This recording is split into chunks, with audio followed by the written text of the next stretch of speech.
The wind carried the sound of dying through the canyon that morning, ragged breath mixing with the windmill's creak. Ethan Caldwell heard it while mending fence wire, thought it was a coyote until he saw the woman collapse near his well, barefoot, Apache dress torn to rags, lips cracked and bleeding. He knelt beside her, his calloused palm hovering over her shoulder. "Hey there, you alive?" Her breathing came shallow as whispered prayer. Before he could lift her, hoofbeats announced Victor Brennan's arrival. Polished boots, pressed suit, that smile sharp enough to draw blood. The sheriff rode behind him. Half the town followed to watch. Brennan unrolled a document, ink still wet. 3 days, Caldwell, $1,200, or the land goes to auction. He glanced at the woman, smirked. "Appears you got company. Maybe she can loan you the money." Laughter rippled through the crowd. Ethan's hands shook, holding the paper. It smelled of cheap whiskey and triumph. The woman's eyes fluttered open. Her finger traced something in the dust, a shape like wings. Her cracked lips formed words. "Boundary stone? Carved eagle. This is my—" She fainted mid-sentence. Dawn came cold that Wednesday, the kind of cold that makes a man's bones remember every year they've carried him. Ethan had been awake since 4, same as always, because sleep was a luxury for men with lighter consciences. He counted the feed sacks in the barn by lantern light. 18 left, 9 weeks if he rationed. The cattle were already lean. He could see their ribs when they drank at the trough. The McCormick Reaper sat in the corner, rusted quiet, needed a $40 part he didn't have, hadn't had for 6 months. He carried his coffee outside, black and bitter, burnt from sitting too long on the coals. The cup was chipped where Martha used to rest her thumb. 8 years she'd been gone. 8 years he'd been talking to the wind like it might answer back.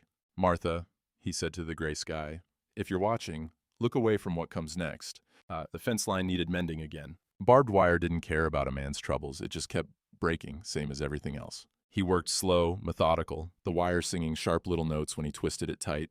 His hands knew the rhythm. Pull, loop, crimp, pull, loop, crimp. Coyotes yipped somewhere in the distance, their voices fading as the sun bled orange over the mesa. That's when he heard it. Not coyote, human. Ragged breathing, wet and desperate, coming from the direction of the well. He dropped the wire cutters and ran, his boots kicking up dust that tasted like copper and drought. When he rounded the corner of the barn, he saw her. Small frame, crumpled against the stone well base. One arm stretched toward the water she couldn't reach. Apache dress, what was left of it. Bare feet torn and crusted with dried blood. She couldn't have weighed more than 100 pounds. "Lord above," he whispered, dropping to his knees beside her. Her eyes opened, just slits dark as creekstone. Her lips moved but made no sound. Ethan cupped his palm under the pump handle, let the water run cold and clean. He brought it to her mouth. Most of it spilled down her chin, but some made it past her cracked lips. She coughed, gasped, her whole body shaking. "Easy now," he said. "Easy." Her hand moved, weak and trembling, finger dragging through the dust beside the well. She was drawing something, a shape. It took him a moment to recognize it. Wings spread wide, talons curved, an eagle. "Boundary?" Her voice was gravel and wind. "Grandfather's, well..." Then her eyes rolled back and she went limp. Ethan caught her before her head hit stone. She felt like nothing in his arms, just bones and will. He was halfway to the house when he heard the horses. Victor Brennan rode like a man who'd never known a hard day, straight-backed and easy, his bay gelding glossy from good grain. The sheriff flanked him on the left. Behind them came the general store owner, the preacher's wife, a couple of drifters hoping for entertainment, a parade of witnesses. Ethan stopped in the yard, the woman still limp in his arms. Brennan dismounted slow, making a show of it. Pulled a rolled document from his saddlebag, snapped it open with a crisp sound that cut the morning quiet. "Ethan Caldwell," he announced, loud enough for everyone to hear. "By order of the Territorial Bank and Land Office, you are hereby notified of foreclosure proceedings on the property known as Section 14, Rio Seco Boundaries." The sheriff wouldn't meet Ethan's eyes.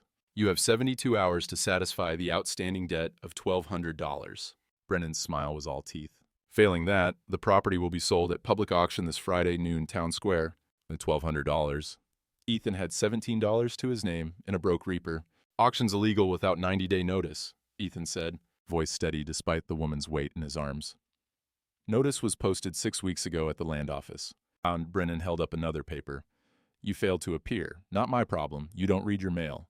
Ethan had never gotten mail. There'd been no posting. The general store owner whispered something to the preacher's wife. She clutched her shawl tighter, eyes darting between Ethan and the woman. Brennan took a step closer, close enough that Ethan could smell the bay rum on his collar and the whiskey underneath. "Appears you got company, Caldwell. That's mighty charitable of you, taking in strays." His gaze raked over the woman's torn dress. Though I'd check for lice before you get too hospitable. Someone in the crowd snickered. She's half dead, Ethan said quietly. Then bury her off your land. You got 3 days. Brennan rolled the document up, tapped it against his palm. Course, if you can prove alternative ownership claims, we'll review. But last I checked, squatters don't file paperwork. He swung back into his saddle, leather creaking. Friday noon, Caldwell. Don't be late to your own funeral. The group turned and rode back toward town, dust rising behind them like a curtain drawing closed.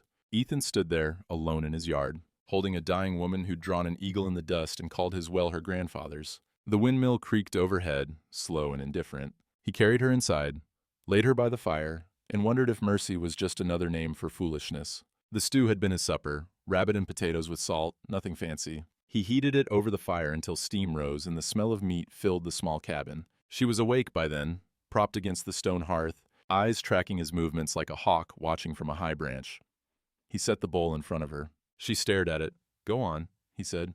Ain't poisoned. Her hands shook, lifting the spoon. The first bite went down slow, the second faster. By the third, she was crying, tears cutting clean tracks through the dust on her cheeks. Ethan looked away, gave her privacy, poured himself coffee that had gone bitter hours ago. When the bowl was empty, she set it down careful, like it was precious. What's your name? He asked. She wiped her face with the back of her hand. Nayland. You got family out there, Nayland? Yes. Her voice was stronger now, rough but steady. On the reservation, 3 days' walk. Why'd you come here? She looked at him then, really looked, her dark eyes holding something between exhaustion and determination. Because this land belonged to my grandfather, before your grandfather took it. The words hit like a fist to the gut. My grandfather bought this land fair, Ethan said carefully. 1860, paid cash money. He bought stolen ground. She pointed towards the window, toward the well. That well was dug by my grandfather's hands, Don Jose Miguel Flores. He had a Spanish land grant from 1855, 400 acres, Rio Seco boundary, marked by stones carved with eagles. Ethan's throat went dry. Spanish grants got voided when the territory changed hands. Not if they were registered. His was. She leaned forward. My grandmother survived the typhoid outbreak in '63. She kept the papers, told the stories, passed them to my mother. My mother told me, I came to find proof. Proof of what? That you're living on my inheritance. Her eyes didn't waver. But you didn't know. They made sure nobody would know. The fire crackled, loud in the silence that followed. Who's they? Ethan asked. Before she could answer, boots hit the porch outside. The door swung open without a knock. Victor Brennan filled the frame, sheriff behind him, both men backlit by afternoon sun. Caldwell, as Brennan's voice was oil smooth. Got a complaint filed, trespassing and vagrancy. Ethan stood slow, putting himself between Brennan and Nayland. She's my guest. Guest? Brennan pulled a folded paper from his vest. Funny. 3 witnesses say she's been squatting on territorial land, making wild claims about ownership. He stepped inside, and the cabin suddenly felt too small. That true, girl? You been telling folks this land's yours? Nayland didn't flinch. It is mine. My grandfather received a Spanish grant in 1855. 400 acres. This well marks the eastern boundary. Brennan laughed, short and sharp. Spanish grant, that's rich. He turned to Ethan. You know why there's no record of any grant, Caldwell? Because there wasn't one. Her people squatted here during the Mexican period, got run off during the typhoid outbreak. My father bought the land from the territorial office in 1859, sold it to your grandfather a year later. Clean title, clean sale. Then why'd the courthouse burn in '62? Nayland's voice was quiet steel. Why'd all the pre-territorial records disappear? Brennan's smile faded. Accidents happen. So do lies. The sheriff cleared his throat. Miss, I'm going to need you to come with me. We'll sort this out at the office. She ain't committed a crime, Ethan said. She's making false claims to property ownership. That's fraud. Brennan nodded to the sheriff. Do your duty, Hayes? The sheriff's hand went to the handcuffs on his belt. He looked miserable. Ma'am, please don't make this difficult.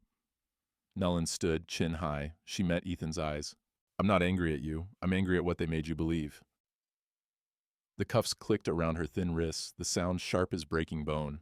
Auction's still Friday, Caldwell, Brennan said, pausing at the door. Unless you find a miracle, or $1,200. His eyes went cold. Your granddad and mine had an understanding. You really want to dig up old bones and see what crawls out? He left, taking Nayland and the sheriff with him. The cabin smelled like rabbit stew and wood smoke. The bowl sat empty by the fire. Outside, the well pump creaked in the wind, same as it had every day of Ethan's life. He'd always thought it was his grandfather who'd built that well. Now he didn't know what to think. Except that maybe, just maybe, his whole life had been built on ground that was never his to stand on. And somewhere in town, a woman who'd walked 3 days to find the truth was sitting in a jail cell for the crime of remembering what everyone else had agreed to forget. Doc Harlan came at sundown, his buggy rattling up the drive with the tired rhythm of a man who'd made too many house calls in one day. He was 65, if he was a day, with hands that shook from age and eyes that had seen too much dying. He carried a medical bag and a bottle of laudanum. Heard Brennan took the girl, Doc said, climbing down slow. His joints popped like kindling. Figured you might need this? He held up the bottle. I don't drink anymore. Wasn't offering it for drinking. Doc's mouth twitched. Bribed the deputy $2 to pass it through to her. Girl's got cracked ribs, maybe worse. Won't help much, but it's something. Ethan felt something tight in his chest loosen. Thank you. Don't thank me yet. Doc followed him inside, set his bag on the table. The cabin still smelled like stew. I came to tell you something I should have said 26 years ago. He sat heavy in Martha's old chair, the one Ethan couldn't bring himself to throw out. I was the town doctor in '63, Doc said. Typhoid came through like the hellfire. Killed 24 people in 3 weeks. Most of them were Apache families living on Spanish Grant land south of town. Ethan poured coffee, set a cup in front of the old man. I treated a woman named Maria Flores. She survived. So did her 3 children. Doc's hands wrapped around the cup, seeking warmth. She told me her husband had died 2 years prior. Showed me the land grant, original Spanish document, sealed and signed. She was terrified someone would take it while she was sick. What happened to it? I don't know. But I remember being in the Broken Spoke Saloon a month later, saw Victor Brennan's father and Judge Holloway drinking, laughing about clearing Apache land for progress. Doc's voice went bitter. I was young, needed the judge's favor to keep my practice. So I kept my mouth shut. The fire popped, sending sparks up the chimney. Why tell me now? Because dying a coward is worse than dying poor. Doc looked up. I kept census records, personal copies, not in the courthouse. If that girl's telling the truth, I can prove her bloodline. Hope flickered in Ethan's chest, small and fragile. How long would that take? A day, maybe 2. Doc stood, joints creaking again. But Ethan, there's something else you should know. Murphy the blacksmith. His father was present when your grandfather and that Apache man first met. 1858, before the sale. They might have made some kind of agreement. Murphy never said anything. Murphy's father made him swear never to speak of it. Said it would get them both killed. Doc moved toward the door, paused. But his father's dead now, and Murphy's a man who respects the truth more than he fears Brennan. After Doc left, Ethan sat in the dark and thought about lies that lasted longer than the men who told them. Murphy's forge sat at the edge of town, close enough to serve, but far enough that the hammer song didn't bother the church. The coals were still banked when Ethan arrived Thursday morning, glowing red under ash like buried anger. Murphy was a big man, arms thick from 40 years of working iron. His leather apron was scarred from sparks, and his beard was more gray than black. Caldwell.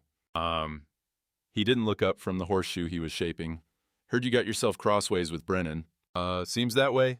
The hammer rang on the anvil, steady and sure. Murphy worked in silence for a minute, then thrust the shoe into the water bucket. Steam hissed up, smelling of hot metal and minerals. Doc Harlan was here this morning, Murphy said. Told me about the girl. She's in jail. I know. Murphy hung the horseshoe on a hook, finally met Ethan's eyes. My father told me something before he died, made me swear not to speak of it unless the time came to balance scales. He walked to the back of the forge, to a heavy iron vault built into the stone wall, worked the combination, pulled the door open with a groan of protesting hinges. Inside was a metal box about the size of a Bible, fire-scarred and rust-spotted.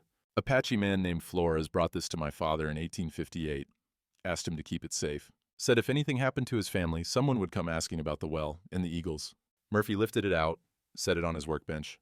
My pa witnessed your grandfather and Flores shake hands. They planted a willow tree together, swore their children would share water rights. Ethan stared at this box. His hands felt cold. Why didn't your father open it? He tried. Locks seized from the heat, survived a fire somehow. My pa said it needed to stay sealed until the rightful heir came forward.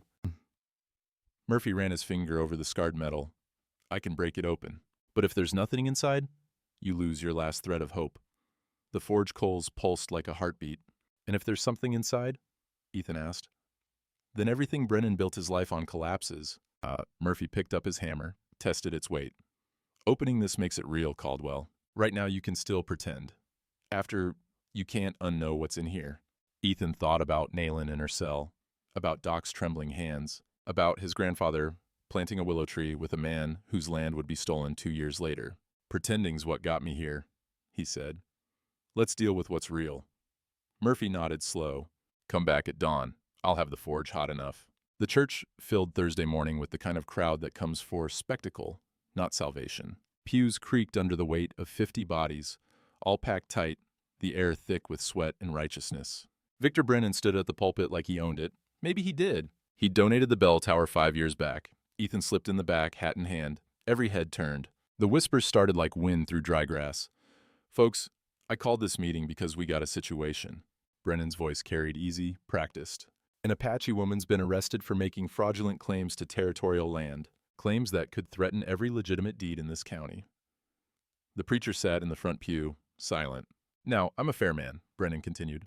I believe in justice. But I also believe in protecting our community from outside threats. He gestured toward the back. Brother Caldwell here has been harboring this woman, feeding her stories, encouraging her delusions. Murphy's wife, sitting 3 rows up, turned and gave Ethan a small nod. She was the only one. A drifter stood up, young, maybe 25, with the look of someone who'd been paid to be there. I seen her, he said too loud. 2 weeks ago, up near the ridge. She was scouting ranches, drawing maps in the dirt. Apache uprising, mark my words. That was a lie. Nellin had been on the reservation 2 weeks ago. But lies don't need truth when fear's in the room. I got a telegram from the territorial office, Brennan said, pulling a paper from his vest. Apache unrest reported near the border. Caution advised for all settlers. The general store owner stood, face red. We got families here, Caldwell. Women and children. You bring that kind of trouble to our doorstep? I gave shelter to a starving woman, Ethan said, his voice cutting through the noise. Since when's that a crime? When she's lying about land rights to cause division. Brennan's smile was patient, understanding. Brother Caldwell, I know you lost your wife. I know these years have been hard, but you can't let grief cloud your judgment. Using Martha against him. That was low even for Brennan. The crowd murmured agreement. Brennan descended from the pulpit, walked down the aisle until he stood face to face with Ethan. Close enough that Ethan could smell bay rum and something underneath, fear maybe, or just old sweat. I'm a reasonable man, Brennan said quietly. Testify tomorrow that she's delusional. Walk away with $500 cash. I'll forgive half your debt, give you time on the rest. At $500. That was more money than Ethan had seen in 5 years. I won't trade my conscience for your blood money. Brennan's expression didn't change. Then you'll lose everything. And when you're living under a cactus, eating lizards, remember you chose this. He raised his voice for the crowd. I tried, folks. Can't help a man who won't help himself. The general store owner caught Ethan at the door. Can't extend your credit no more, Caldwell. Can't serve a man who might be burning us all in our beds. The preacher's wife pressed a wrapped bundle into Ethan's hands as he left. Cornbread, still warm, but she wouldn't meet his eyes. He rode home alone, the town's judgment heavy as stones in his pockets. The reservation boundary was marked by a wooden post and 4 hours of hard riding. Ethan's borrowed horse, Doc had insisted, was lathered and blowing by the time he arrived. 2 Apache men sat on horseback at the boundary line, waiting. Neither spoke. They just turned and rode, and Ethan followed. The camp was small, maybe 30 shelters, smoke rising from cooking fires. Children stopped playing when he approached.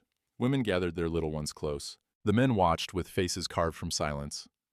An elder emerged from the largest dwelling. He was maybe 60, lean and weather-hardened, wearing traditional dress and a silver medallion that caught the late sun. His eyes were Nalin's eyes, dark creekstone. You are the one who feeds my brother's daughter, and not a question. Yes, sir. Why? Because she was dying. The elder studied him for a long moment. I am William Two Streams. The white government calls me tribal judge. Under their law, I have authority to testify in land disputes. He paused. But I will not. The words hit like a hammer to the chest. Sir, she's in jail. I know what they will do. Two Streams' voice was stone. They have done it for 100 years. Stolen land, burned papers, killed memory. And now you come, asking me to speak truth to people who have no ears for it? Not for me, Ethan said. For her, for justice. Justice. Two Streams spat the word. White law is paper. Our law is memory. Paper always wins. Always. He stepped closer. Every white man who helped us wanted something. What do you want, Caldwell? Justice. For Nolan, even if it costs me everything. It will cost you everything, and still you will lose. They will find another paper, another lie. The land will still be stolen tomorrow, next week, next year. Two streams look toward the mountains. My niece speaks of your kindness. She says you have good eyes, a good heart, but kindness changes nothing. Mercy changes nothing. Only power matters, and we have none. Behind him, Nolan appeared at the jail cell window. Doc must have gotten her moved to the office with a view. She pressed her palm against the glass, watching. She needs you, Ethan said. She needed her grandfather's land not to be stolen. She needed her parents not to die from white man's disease. She needed many things. Two streams turned back to his dwelling. Go home, Caldwell. Lose your ranch. Find another life. But do not ask us to testify in courts that have never seen us as human. He disappeared inside. Ethan sat on that borrowed horse, the sun setting red behind the mountains, and realized he had 18 hours until the auction. No deed box opened, no tribal support, no community standing with him. The town thought he was crazy. Brennan was going to take the land, and Naylene would go back to the reservation with nothing but the knowledge that truth wasn't enough. It had never been enough. He rode back through the dark, following stars he barely recognized anymore. The farm equipment buyer was a traveling man from Tucson, with a wagon full of spare parts and eyes that knew the value of desperation. He circled the McCormick Reaper like a buzzard, running his hand over the rusted frame. Seized cylinder, cracked flywheel, missing half the bolts. He sucked his teeth. I could maybe go 200. It's worth 400 in working order, Ethan said. In working order, which it ain't. The man kicked one of the wheels. 225, final offer. Ethan thought about the $40 part gathering dust in some warehouse. Thought about all the acres he'd never harvest now. 280, he said. Cash. The man counted it out slow. Bills worn soft as cloth, smelling like tobacco and other men's sweat. Ethan folded them into his vest pocket and walked away from the only piece of equipment that had kept him fed for 8 years. The sheriff's office sat on Main Street, across from the bank where Brennan kept his desk and his secrets. Deputy Collins was young, maybe 22, still wearing his conscience on his face. Need to post bail, Ethan said, laying the money on the desk. Collins counted it twice. That's 250. You sure? Auction's tomorrow. I'm sure. The deputy disappeared into the back. Ethan heard the cell door open, heard Nayland's voice, confused, questioning. Then she appeared in the doorway, Collins behind her, looking uncertain. She saw the money on the desk, saw Ethan's empty hands. No. Her voice was firm. I won't take your last dollars. It's bail. You're free. Free to what? Run back to the reservation while you lose everything? She turned to Collins. Put me back in the cell. Ma'am, bail's been posted. I can't. Then arrest me for something else. Disturbing the peace, vagrancy, I don't care. Her eyes never left Ethan's. If I walk out that door, they win. If I stay, maybe one person remembers an Apache woman chose truth over freedom. Collins looked between them, completely lost. Nayland, Ethan said quietly, you're wasting away in there. And you're wasting away out there, at least in here. I know what I'm fighting for. She sat down on this bench by the door, crossed her arms. I'm not leaving until tomorrow. Until that auction. Until everyone sees what truth looks like next to lies. Her jaw was set like stone. Collins threw up his hands. Fine, stay if you want, but the bail's posted, so legally you're not under arrest. He looked at Ethan. You just paid $250 for her to sit on a bench. Ethan almost smiled. Almost. There's something you need to know, Nayland said. On the reservation, there's a willow grove near the old well, the one my grandfather dug. My grandmother hid a journal there, wrapped in oilcloth, buried in a metal tin at the base of the oldest tree. It has her signature, her handwriting. It matches the original grant. How do I find it? 3 stones stacked, west side of the grove. Dig 6 inches down. She leaned forward. It's proof of lineage. It won't give me the land back, but it'll show I'm not lying. Sheriff Hayes walked in then, smelling like coffee and leather. He saw Ethan, saw Nolan sitting on the bench, and just sighed. What fresh nonsense is this? She won't leave, Collins said. Hayes looked at Nolan. Girl, you are the stubbornest creature I've met in 30 years of law work. Thank you, she said. Hayes poured himself coffee, sat at his desk. Caldwell, you're a damn fool. Or a saint. Haven't figured which. Ethan left them there. Hayes drinking coffee. Collins looking confused. Nayland sitting straight-backed and determined on that bench like it was a throne. Outside, the sun was setting. 18 hours to auction. Doc Harlan's home office smelled like old paper and camphor oil. Books lined the walls, stacked 3 deep in places, decades of record-keeping crowding the small room. He sat at his desk with a magnifying glass. Oil lamp turned high, squinting at a ledger that had to be 30 years old. "Found it," he said when Ethan walked in. His hands shook as he turned the book around. The census entry was written in faded brown ink, the handwriting cramped and precise. 1863, Doc read aloud. Maria Flores, age 28, widow. 3 children surviving, ages 6, 4, and 2. Occupation, landowner. Property, Spanish grant, Section 14, Rio Seco boundary, Section 14. That was Ethan's ranch. It proves she existed, proves she survived the typhoid, proves she held the land. Doc's finger traced down the page. But without the original grant, it's just a family tree with no roots. Murphy's opening the box at dawn, Ethan said.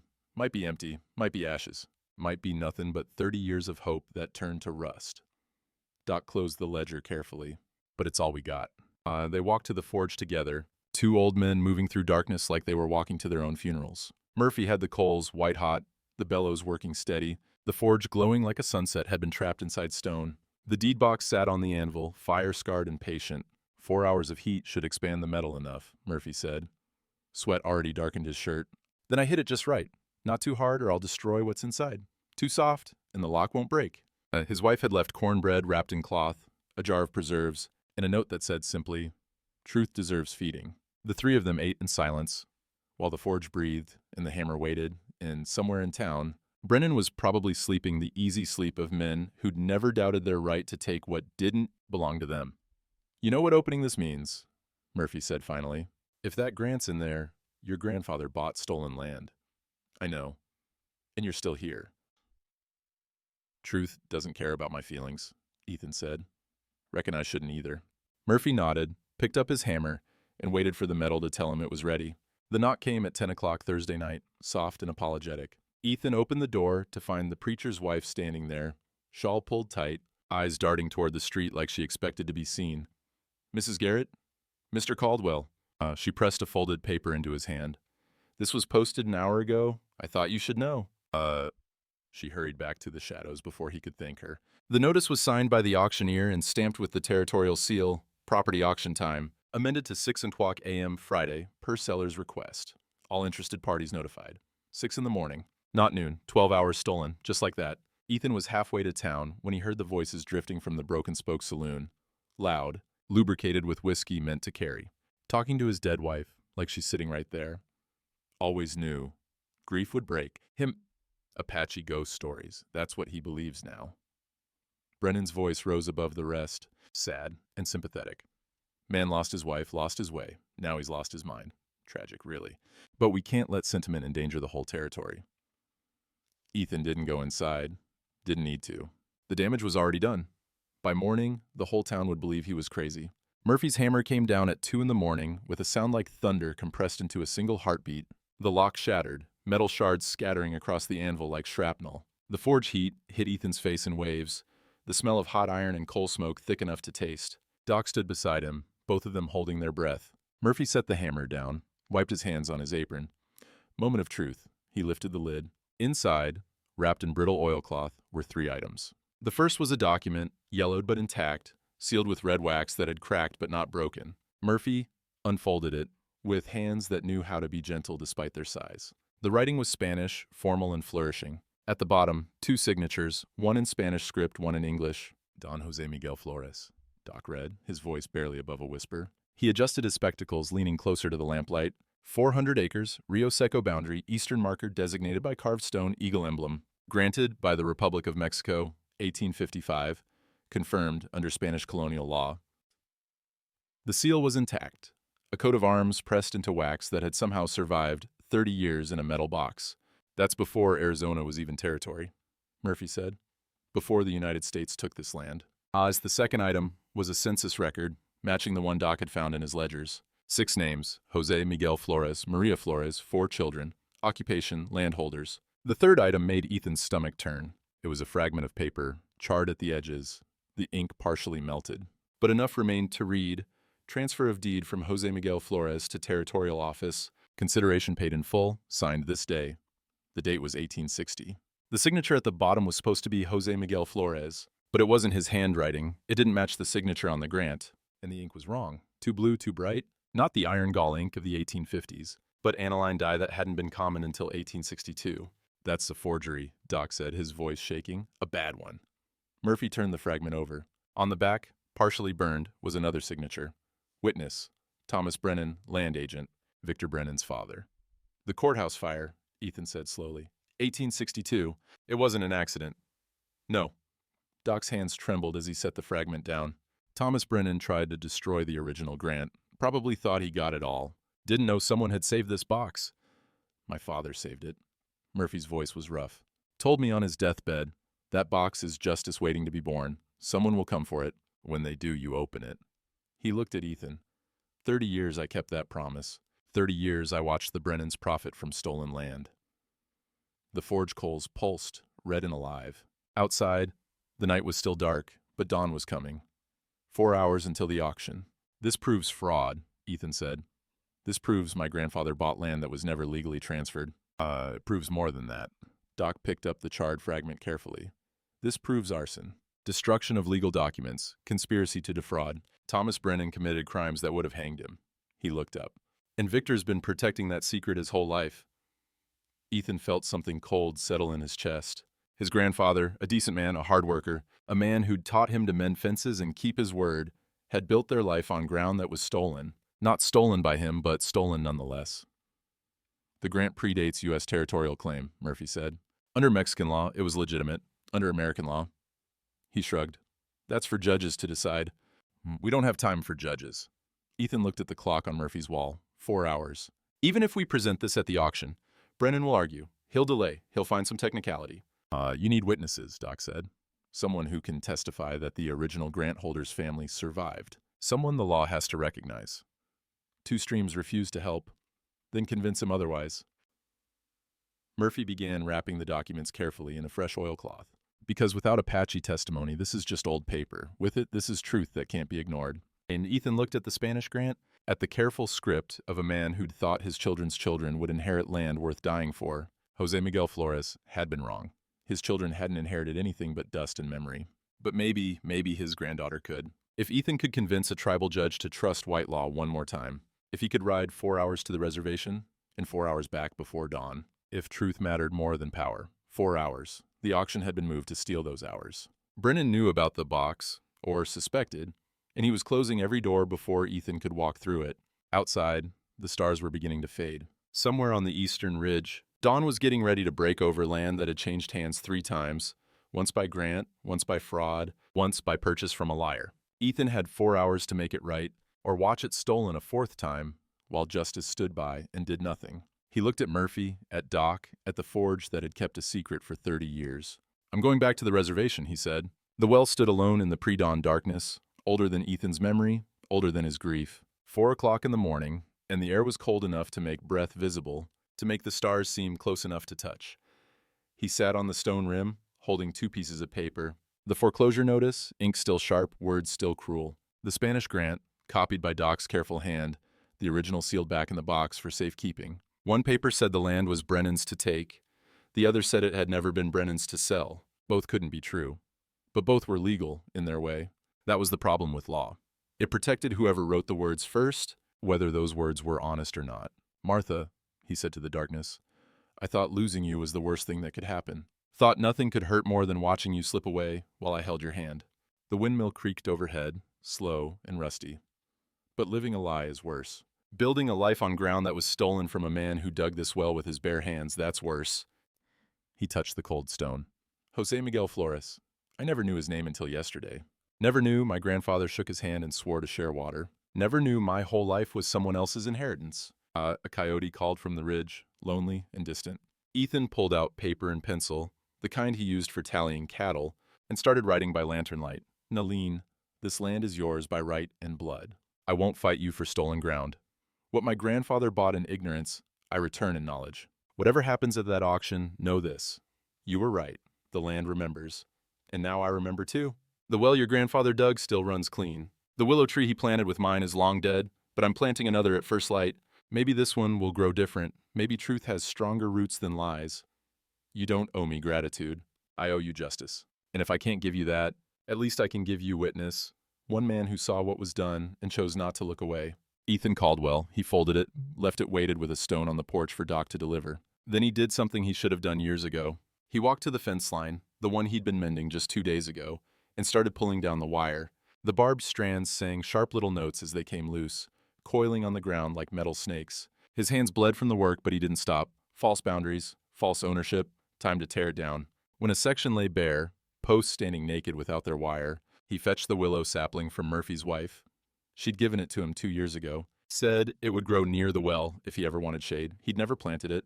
Never had the heart to grow something that might outlive him. Now he dug into the earth beside the well, 6 inches down, the soil still cold from night. The willow's roots spread small and white in his hands, delicate as hope. He settled it into the hole, packed dirt around it, poured a cupful of well water over the base. There, he said to no one. There's your monument, Jose Miguel Flores. One willow tree, like your grandson and mine, should have planted together if the world had been different. The stars were fading now. Dawn was an hour away, the auction 2 hours after that. Ethan sat on the well rim, muddy-handed and tired, and realized he'd just planted a tree on land he was about to lose. Maybe that was fitting. Maybe the new owner, whoever bought it at auction, would see that willow and wonder. Maybe in 20 years, it would be tall enough to cast shade over the well, and someone would remember that trees grow where the truth is finally told. He closed his eyes, listening to the wind, and heard something else, faint, rhythmic, too steady to be natural. Drums? No, too far away, too early, but something, coming from the east, from the direction of the reservation. He strained to hear it, but it faded, swallowed by distance and wind. Probably just his imagination. Probably just hope making sounds where there was only silence. He stood, wiping mud on his pants, and started walking toward town. If this was his last dawn on this land, he'd at least face it standing up. The jail cell window showed the first gray hint of morning when William Two Streams arrived. His horse's hooves rang on the empty street, loud in the pre-dawn quiet. He dismounted, tied the reins, and walked into the sheriff's office without knocking. Nellen was awake, sitting on the bench where she'd refused to leave. Her back was straight, her hands folded in her lap, her eyes bright with something between exhaustion and fire. "Uncle," she said. He stood in the doorway, silent for a long moment, then, "I heard what the cowboy did. Sold his equipment to free you, opened the box, tore down his fence, and planted a tree. He's a good man. Good men do not change the world, child. Power changes the world. Laws change the world. Good men just die quietly while others take what they want." He stepped closer. "So I came to take you home, to save you from this foolishness." "No," her voice was steel wrapped in silk. "You taught me. Honor demands we speak truth even when no one listens. This cowboy listened, Uncle. He sacrificed. He defended my truth when his own people called him crazy. And now you want me to abandon him because white law has never been fair to us? White law will never be fair to us. Then we make it fair. We force it to be fair. We stand in that auction with evidence and witnesses and truth so loud they cannot ignore it." She stood, moved to the bars, gripped them with both hands.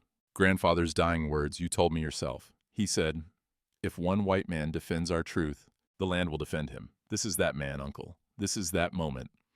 Two Streams' jaw tightened. "You ask me to trust people who have lied to us for generations. No, I ask you to trust me. And to trust that grandfather's vision was bigger than our anger." She paused. "You're a tribal judge under their law. You have power they must recognize. Use it. Not for revenge. For justice." The silence stretched long enough that Nayland could hear the clock ticking on the sheriff's desk, could smell the coffee Hayes was brewing in the back room. Finally, Two Streams spoke, his voice quieter now. "Your grandmother would be proud. You have her fire, her stubborn, dangerous fire. Will you help?" He closed his eyes, and when he opened them again, something had shifted. "I will bring witnesses, 40 men, not a war party. The white men will think that, but let them. We bring evidence. The boundary stones from the old well, your grandmother's journal, oral testimony that I have memorized. Every word of the original grant, as it was spoken to me by my father." Nayland felt tears sting her eyes, but didn't let them fall. "The cowboy must stand with us," Two Streams said. "If he hides, if he shows fear, we ride away. This requires courage from both sides. He won't hide. He planted a willow tree. Then we ride at dawn. We arrive when the sun breaks. We speak our truth whether they listen or not." He turned toward the door. "But child, know this. Even if we win, we may lose. Truth does not always triumph. Sometimes truth just makes a louder sound when it falls." "Then let it fall loud," she said. "Let them hear it for 100 years. Sheriff Hayes appeared from the back room, coffee in hand, steam rising. He'd heard everything. He looked at Two Streams, then at Nayland, then at his badge lying on the desk like an accusation. "If you're bringing testimony under the Dawes Act," Hayes said slowly, "I can't stop you. That's federal law. Tribal judges have recognized standing in land disputes involving pre-territorial grants. Two streams nodded once. Then we understand each other. Just don't bring war. This town's scared enough already. We bring only truth. If that frightens them, perhaps they should examine why. He left. Nayland sat back down on her bench, her heart pounding so hard she thought it might crack her ribs. Through the window, the eastern sky was turning from black to gray to the faintest hint of gold. Somewhere out there, 40 warriors were saddling horses. Somewhere out there, Ethan Caldwell was walking toward an auction that would strip everything from him. And somewhere out there, the land was remembering what had been done to it and deciding whether mercy or justice would win the day. The sun rose slow, indifferent to human struggles, and the drums began. The auction platform stood in the town square like a gallows, raw pines still oozing sap in the cold dawn air. 6 o'clock came with fog settling low, making the crowd of 50 look like ghosts gathered for a hanging. Victor Brennan arrived in his best suit, boots polished mirror bright. The auctioneer stood beside him, nervous and fidgeting, papers clutched in hands that wouldn't stop shaking. Ethan walked up Main Street alone, hat pulled low, the copied Spanish grant folded in his vest pocket. Every step felt like wading through deep water. The crowd parted. Some faces showed pity. Most showed satisfaction, the kind that comes from watching a man fall who thought he was better than his circumstances. "Glad you could make it, Caldwell," Brennan called out, voice carrying over the murmurs. "Wouldn't want you to miss this." The auctioneer cleared his throat. Property known as Section 14, Rio Seco boundaries, 400 acres with improvements, water rights, and he trailed off, looking at his notes like they might save him. "Get on with it," someone shouted from the crowd. "Opening bid set at $800. Brennan raised his hand. 1,000. No one else moved. "Going once? Hold on." Ethan pulled out the document, unfolded it carefully. The paper crackled in the morning quiet. "This auction is illegal. This land was never legally transferred to territorial ownership." Brennan laughed, short and sharp. "You got a piece of paper, Caldwell? So do I. Mine's notarized, filed, and backed by 30 years of taxation. Yours is, what, a bedtime story? It's a Spanish land grant, dated 1855, before U.S. Territorial claim, original owner, Jose Miguel Flores." Ethan held it up. "His granddaughter is the rightful heir," the crowd murmured. The auctioneer looked at Brennan, then at Ethan, clearly wishing he was anywhere else. "That's hearsay," Brennan said. But his voice had lost some of its confidence. Even if that grant existed, which I doubt, it was voided when the territory changed hands. Every lawyer in Arizona knows that. Not if it was properly registered under Mexican law," Doc Harlan said, stepping out of the crowd. His voice shook, but his words were clear. "And I have census records proving the Flores family held that land through 1863. The courthouse burned," Brennan snapped. "All pre-territorial records were lost." "Not all." Murphy's voice boomed from the back. The big blacksmith pushed through the crowd, carrying something wrapped in cloth. "My father witnessed the original agreement between Jose Miguel Flores and Ethan's grandfather. They shook hands. They planted a willow tree together. They swore their children would share water." He unwrapped the cloth, revealing the fire-scarred deed box. "This survived the fire because it was never in the courthouse. And inside it is proof that your father, Thomas Brennan, forged transfer documents and tried to destroy evidence." Brennan's face went white. "That's a lie." "The ink's wrong," Doc said. "Aniline blue instead of iron gall. The handwriting doesn't match. Your father was a sloppy forger, Victor, and you've been protecting his crime for 30 years. The auctioneer backed away from the platform, hands up like he wanted no part of what came next. Then, distant but growing closer, came a sound that stopped every conversation dead. Drums, low, rhythmic, rolling down from the eastern ridge like thunder that hadn't decided whether to break or hold. Every head turned. The fog was lifting, burned off by the rising sun, and through it came shapes on the ridge. Mounted figures, maybe 40 of them, lined shoulder to shoulder against the dawn sky. Someone in the crowd whispered, "Apache." Another voice, "War party." A woman grabbed her child, started backing away, but the riders didn't attack. They just sat there, watching as the drums beat steady as a heartbeat. Then they began to descend, moving in formation, hoofbeats joining the drum rhythm until the whole morning throbbed with the sound of their approach. "Going once," the auctioneer whispered, but nobody was listening anymore. The warriors rode into town like they owned the sunrise. 40 men on 40 horses, not a weapon drawn, faces painted in traditional patterns, eyes forward and solemn. At their head rode William Two Streams, wearing his judge's medallion and carrying something wrapped in leather. The crowd pressed back, fear and curiosity fighting for space. Sheriff Hayes stepped onto the platform, one hand on his pistol, but he didn't draw. "Stand down," he said to the crowd. Then to Two Streams, "State your business." I am William Two Streams, tribal judge under the 1887 Dawes Act. His voice carried like he'd spent a lifetime making sure white men heard him. I bring testimony in a land dispute involving pre-territorial grants. This ain't a courtroom, Brennan said, but his voice cracked. This is a legal auction. It's fraud. And Two Streams dismounted. Behind him, his men did the same, 40 sets of boots hitting dirt in perfect unison, and I have evidence that will prove it.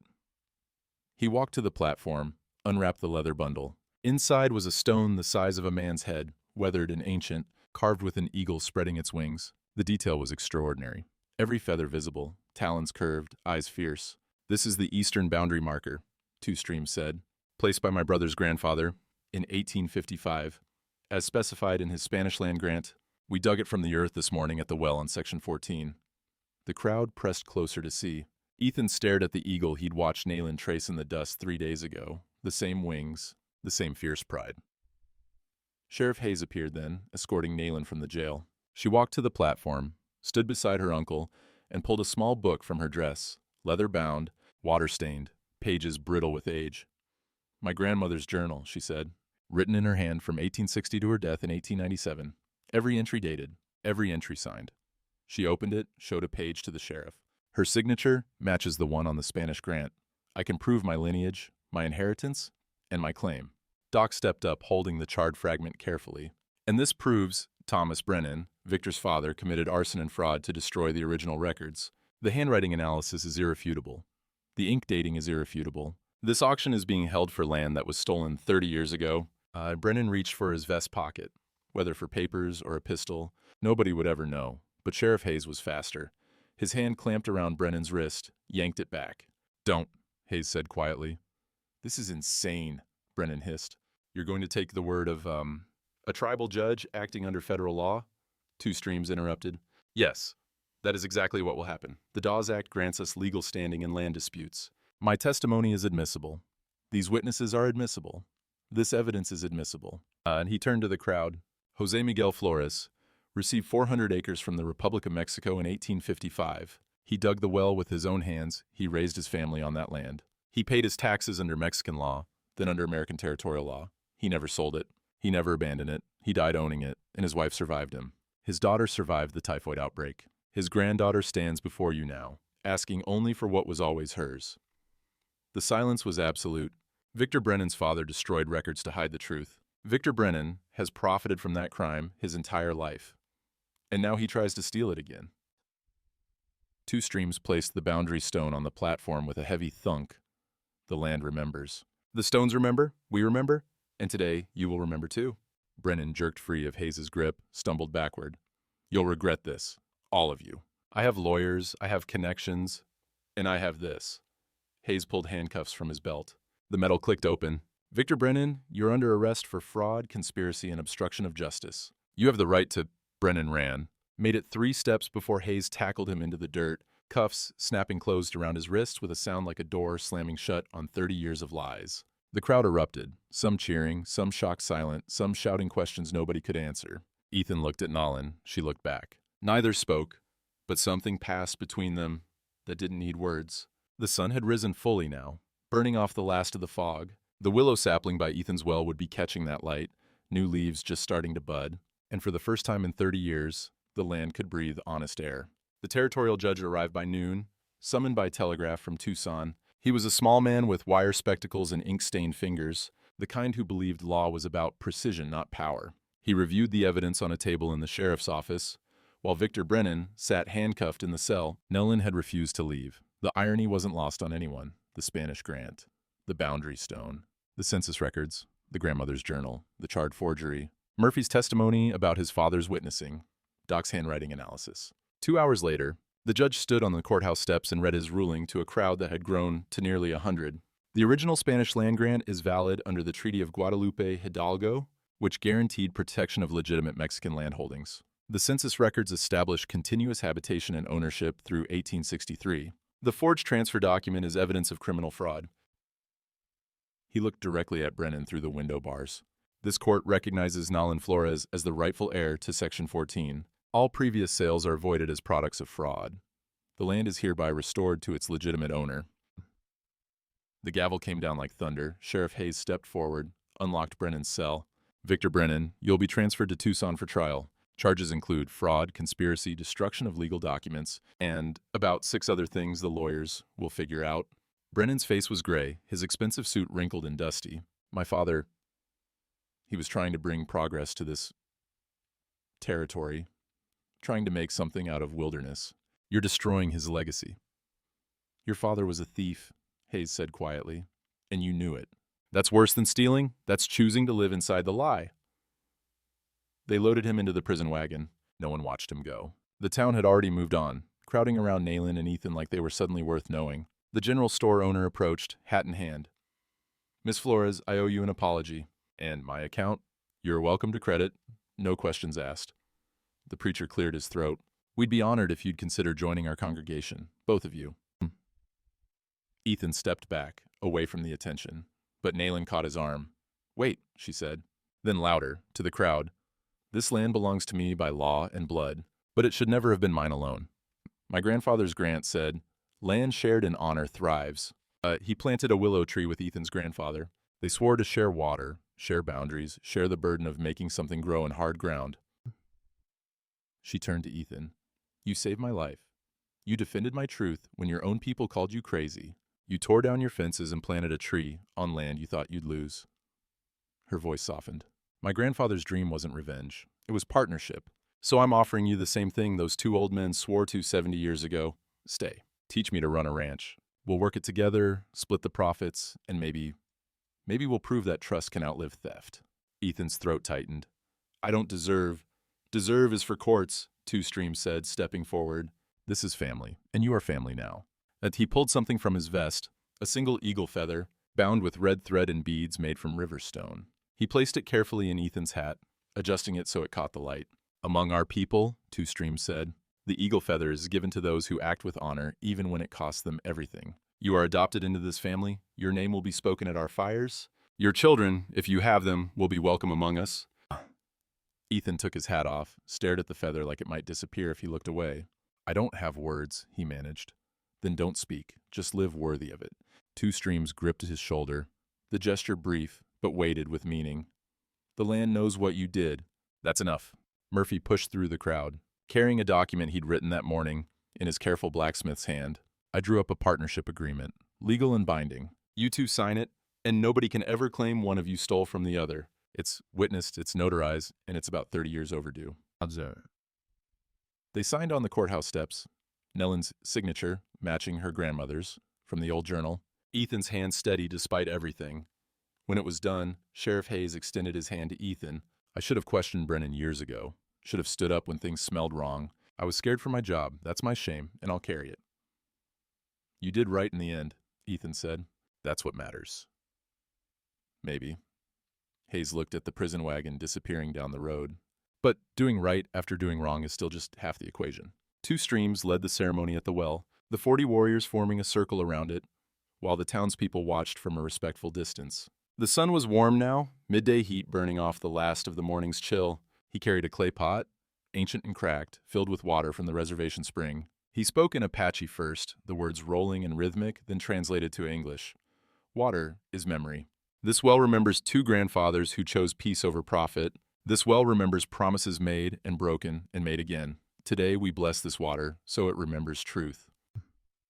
He poured the spring water into the well, the 2 sources mixing. May those who drink here remember, land shared in honor thrives, land stolen in greed dies. He turned to Ethan. You have shown courage. You have chosen justice over comfort. Among my people, you will be known as Tsada Goi, man who plants trees. He smiled, just slightly. It is a good name for a man who tears down false boundaries. The warriors began to drum, a slow, steady rhythm that the townspeople felt in their chests. Murphy's wife appeared with baskets of bread. Doc brought preserves. The preacher's wife carried a ham she'd been saving for Easter. Other families contributed what they could. Corn, beans, dried apples, even a precious jar of honey. They ate together, White and Apache, around the well that had been at the center of everything. Children played near the willow sapling, not caring about history or theft or justice, just running and laughing in the sun. Nolan sat beside Ethan on the stone rim, both of them muddy-handed from checking the sapling's roots, making sure it had enough water. You think it'll grow? She asked. It already has, he said. Doc Harlan lowered himself carefully onto a stump, age making his joints protest. You know what you did, Caldwell? You made an old coward brave. That's a rare gift. Murphy raised a tin cup of water, his voice carrying over the gathering. To Jose Miguel Flores and Jacob Caldwell, who planted the first willow, and to Nayland and Ethan, who planted the second. May this one grow tall enough that our grandchildren sit in its shade and wonder what all the fuss was about. They drank to that. The sun moved across the sky, shadows lengthening, and slowly people began to drift home. The warriors mounted their horses, two streams turning to Nalin one last time. You did well, niece. Your grandmother would be proud. Will you come back? She asked. When the willow needs blessing, when the boundaries need witnessing, when family calls. He smiled.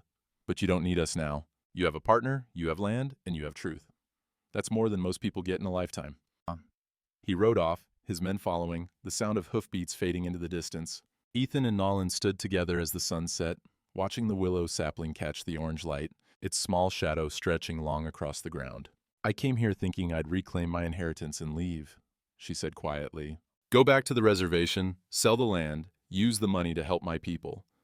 You still could. No, she shook her head. I found something better. I found proof that kindness isn't foolish. That one person choosing differently can change everything. She looked at him. You could have turned me away. Could have believed Brennan's lies. Could have chosen survival over truth. Wouldn't have been able to live with myself. Most people do. Most people live with themselves just fine while doing terrible things. She touched the willow's thin trunk, gentle. This tree is going to outlive us both. And when it's tall and old, someone will ask how it got here. And maybe someone will remember that it grew because two people decided to honor a promise their grandfathers made.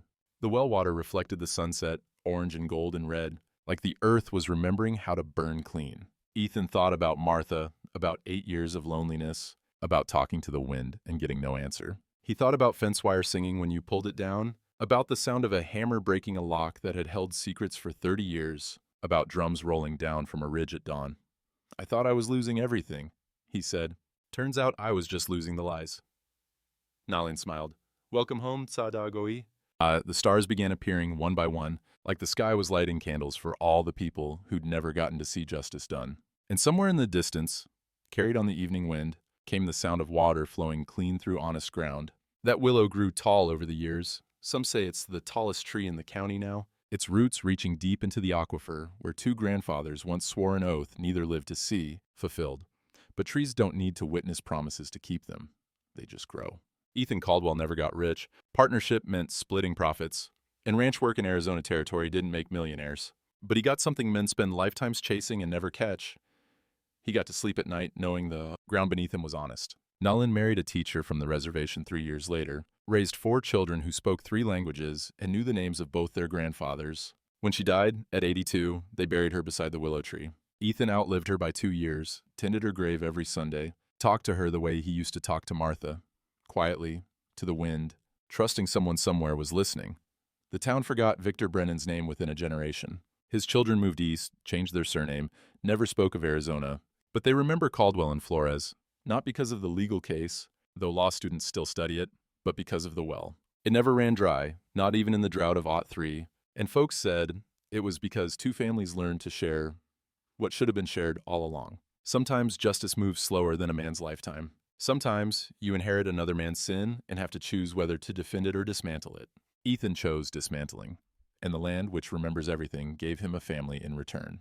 The willow still stands, the well still flows, and if you listen close on a quiet morning, you can hear what truth sounds like when it finally gets permission to speak. You feed the hungry. You tell the truth. You plant a tree where a lie used to grow, and you wait for the land to remember your name.